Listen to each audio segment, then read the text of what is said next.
আসসালামু আলাইকুম। সবাই কেমন আছেন? আশা করছি আল্লাহর রহমতে সবাই সুস্থ আছেন, ভালো আছেন। আলহামদুলিল্লাহ, আমরাও ভালো আছি। আরেকটি নতুন ভিডিও দেখার জন্য আপনাদের সবাইকে আমন্ত্রণ জানাচ্ছি। আশা করছি পুরোটা ভিডিও জুড়ে আমার সাথে থাকবেন। আমি এখানে 2 আটি লাল শাক নিয়েছি। আজকে লাল শাক ভাজি করব, সেটা একটু আপনাদের সাথে শেয়ার করব। আজকের ভিডিওতে থাকছে দেখতে লাল, খেতে দারুণ, গুণে ভরপুর। এই তো লাল শাকের জাদু। কেন আমি লাল শাক ভাজি পছন্দ করি? আমি লাল শাক ভাজি খুব পছন্দ করি, কারণ এটি খেতে যেমন সুস্বাদু তেমনি শরীরের জন্য অত্যন্ত উপকারী। এর রং লালচে হওয়ার এটি দেখতে মন কাড়া লাগে এবং ভাজি করলে খুব সহজে রান্না হয়। লাল শাক আয়রন ও অ্যান্টি অক্সিডেন্টে ভরপুর, যা রক্তশূন্যতা দূর করে এবং রোগ প্রতিরোধ ক্ষমতা বাড়ায়। এতে থাকা ভিটামিন এ, সি ও ক্যালসিয়াম চোখের জ্যোতি বৃদ্ধি করে, হাড় মজবুত রাখে এবং ত্বককে উজ্জ্বল করে।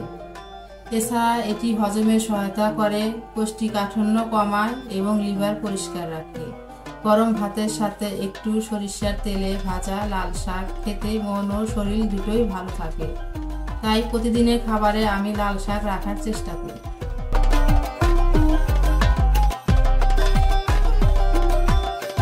এখানে 2টা বড় সাইজের পেঁয়াজ কেটে নিয়েছি, 7-8 পিস রসুনের কোয়া কুচি করে কেটে নিয়েছি, 10-12টা কাঁচামরিচ কেটে নিয়েছি, আর 2টা শুকনা মরিচ এভাবে কুচি করে কেটে নিয়েছি।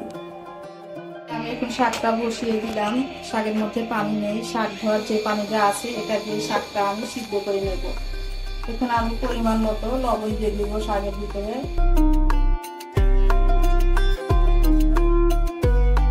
কাঁচামরিচ দিয়ে দিব।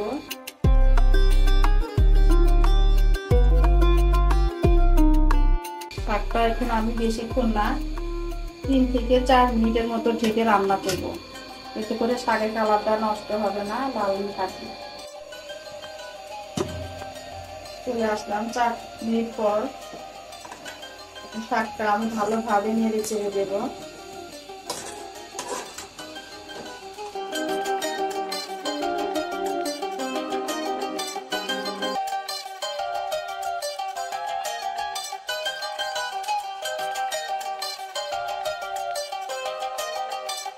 শাকের মধ্যে থেকে কিন্তু অনেক পানি বের হয়ে গিয়েছে।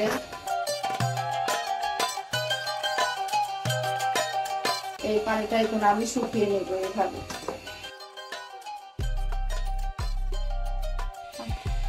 পানিটা শুকিয়ে গিয়েছে, এখন আর একটু নেড়ে চেড়ে শাকটা আমি নামিয়ে ফেলবো। শাকের থেকে যে পানি উঠেছে সম্পূর্ণ পানি আমি শুকিয়ে নিয়েছি। এতে করে শাকটা খেতে ভালো লাগবে, দেখতেও লাল লাল লাগবে। লাল শাক যদি লাল হয় তাহলে কিন্তু দেখতেও ভালো লাগে, খেতেও ভালো লাগে।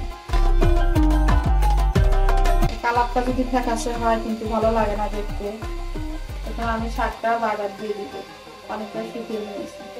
চুলায় ফ্রাইপ্যান দিয়ে দিয়েছি, তেলটা গরম করে দিয়েছে। এখন আমি পেঁয়াজ কুচি দিয়ে দিব।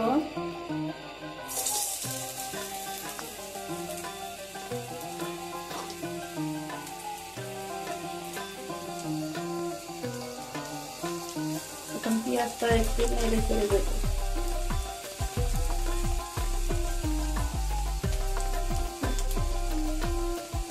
এখন আমি রসুন কুচি দিয়ে দেব।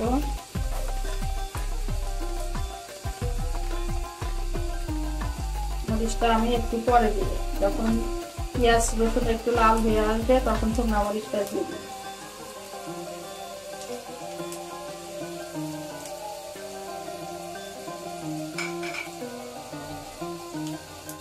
লাল হওয়া পর্যন্ত অপেক্ষা করব। পেঁয়াজটা লাল হয়ে গিয়েছে, এখন আমি এই যে শুকনা মরিচটা দিয়ে দেব।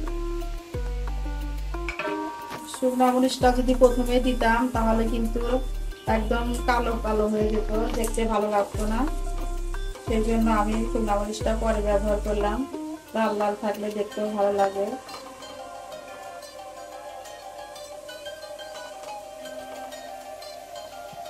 এখন আমি শাকটা দিয়ে দেব।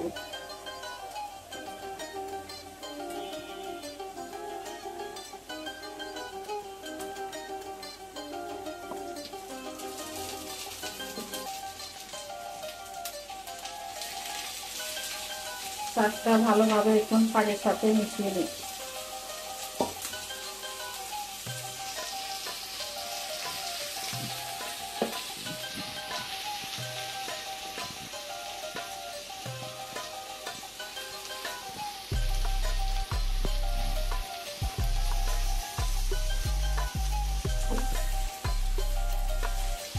আপনারা যারা আমার ভিডিওটি দেখছেন প্লিজ আমার ভিডিওতে একটি লাইক দিয়ে দিবেন।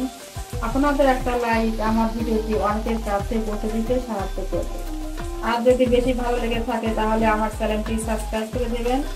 সাবস্ক্রাইব করে পাশে থাকা বেল বাটনের অল অপশনটি প্রেস করে দিবেন, তাতে করে আমি কোনো ভিডিও ছাড়ার সাথে সাথে আপনার কাছে নোটিফিকেশন চলে যাবে। আর যারা অলরেডি এই কাজটি করে দিয়েছেন আপনাদের সবাইকে জানাই অসংখ্য অসংখ্য ধন্যবাদ। আমি এখন শাকটা একটু চেখে দেখবো লবণ লাগবে কিনা।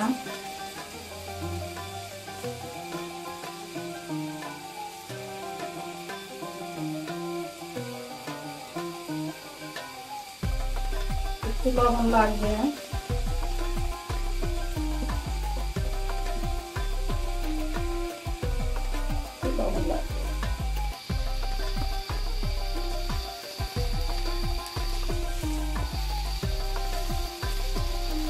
লাল শাকটা আমার ভীষণ পছন্দ।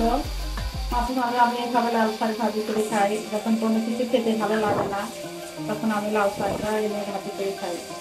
কালকে বিরিয়ানি রান্না করেছিলাম, ছেলেরা আজকে খাবে, ওটা রয়ে গিয়েছে সেই বিরিয়ানি। কিন্তু আমার খেতে ইচ্ছে করছে না, সেই জন্য আমার জন্য একটু শাক ভাজি করে নিলাম।